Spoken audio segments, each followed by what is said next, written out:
Mana dia dengar? Apa fungsi aku ni? Bos diam je, bos. Oh. Aku lupa teruslah.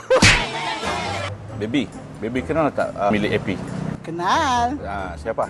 Azrin Nuruddin. Handsome ke? Handsome ke? Ini je. Ini je. Handsome lagi lucu. What? Kita sekarang diwawarkan yang bos kita ni handsome, kacak, macho. Betul ke? Tak langsung. Dia cuma yang buat dia nampak segat sebab dia putih je. Kalau Ucuk ni putih, tinggal. Kalau kaya, Bolehlah. tak sekaya hati Ucup pada ayam. Betul. Kalau kat Noble ni, kereta apa yang sesuai untuk kalau kita driving? Of course lah GR86. Merah, cantik, elegan, bergaya. 4,500 dah boleh dah. Kejap bos, konten nak nampak kereta. Okay. Kalau nampak bos, sorry.